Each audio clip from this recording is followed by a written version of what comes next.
Why not getting into unexclusion work is key to winning any election. I'll discuss next on this year's CLU Hub Startup Reel.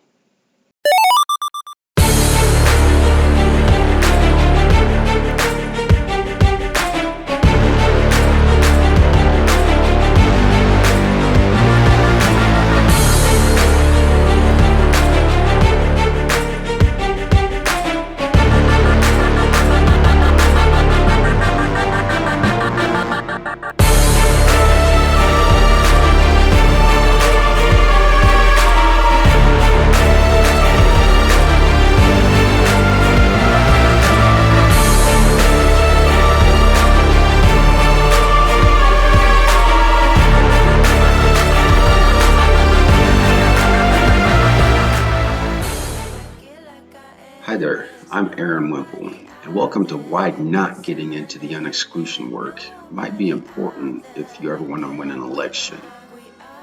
Have you ever got into something seriously and then later on realized that it just wasn't the quite right fit for you? Like maybe a job quickly after high school wasn't a right fit, or maybe a college major that you went into, you had to backtrack and switch majors. We call that investing in dead ends. Kind of mindset of setting yourself up for failure. If that's you, having invested in a dead end, don't worry, you're not alone. We all do it. Studies even show that half of college students sign up for one major and ended up switching it as they progress through college.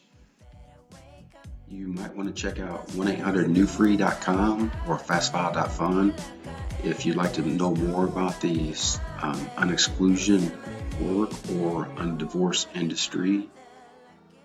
But let's assume that if you're checking out this video, you're either thinking about it or you're already dabbling in that world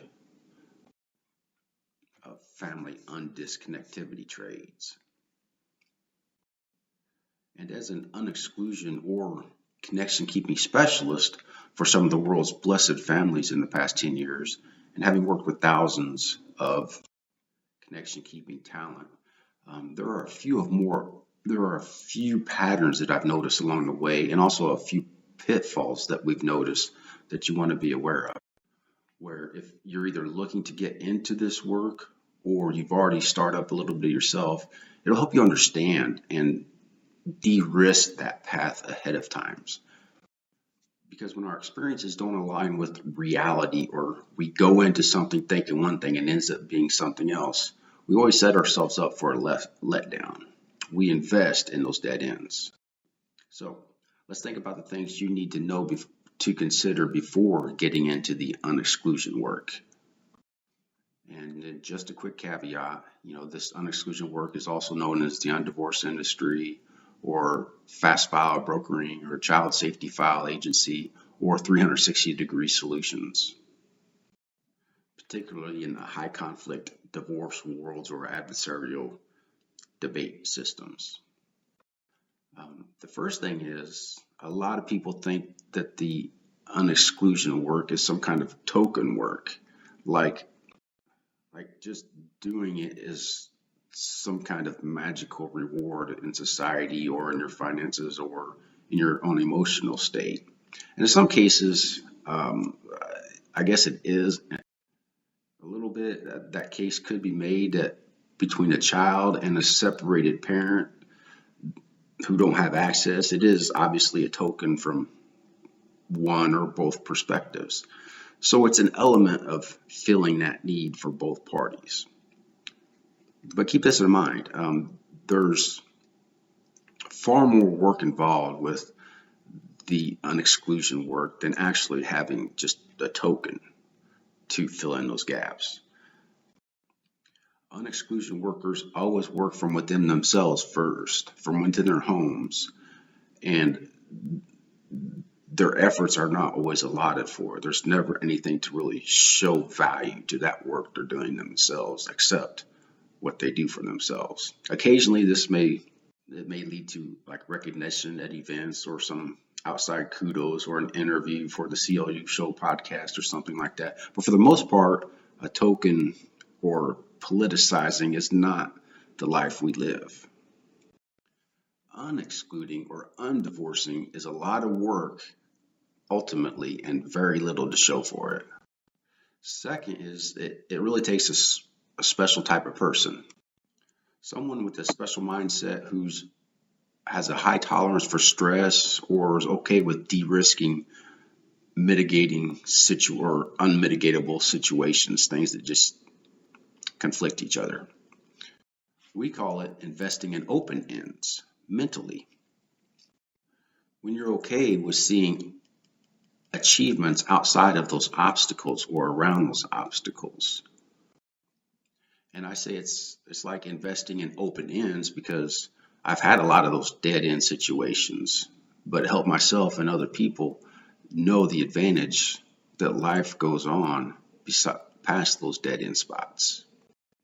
And by pivoting a mindset to invest in open ends, as well as those dead ends, you'll start seeing value in bridging those gaps, turning those obstacles into achievements.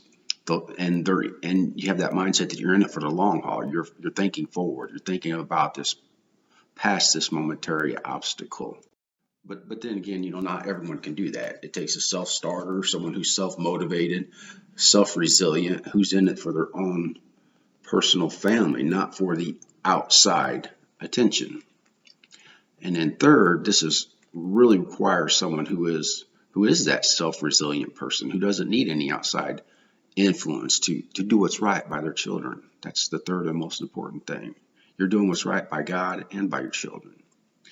If you think that unexclusion work is someone else's job or someone else's responsibility or somebody else's thing they have to do first before you get involved, that's not the right way to go about getting involved in this industry.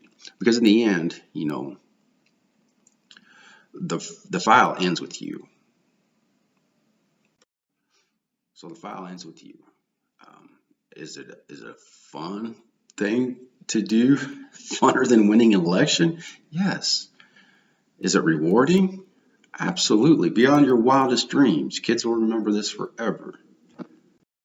So those are the things we need to think about before getting into the unexclusion industry, and it's not generally recommended for anyone who wants to win an election.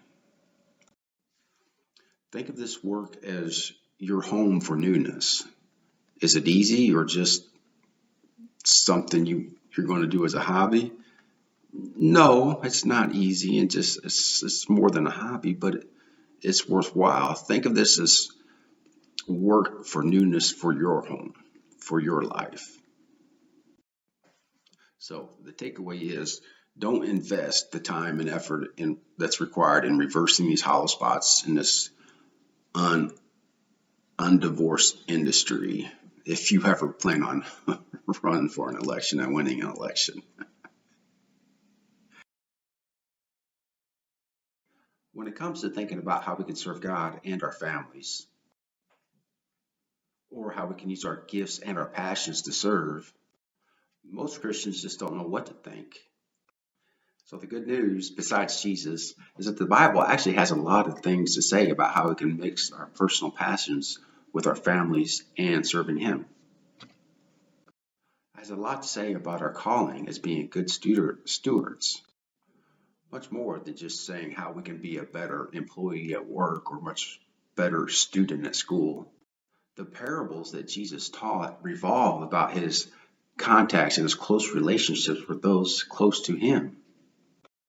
So as someone in the undivorced industry, if you feel overlooked or like there's no way to serve the Lord and this connection keeping practice at the same time, don't think you have to be ignored by the church or things that going on outside your home or outside your ecosystem. What you're doing matters. You're a co-creator with God and your family. How much better could it get than that? A unique call to be a cultural change agency right in your community, right where you are. A place where God Himself is empowering you to lead. This is a place, a CLU hub, a practice that we can all call home.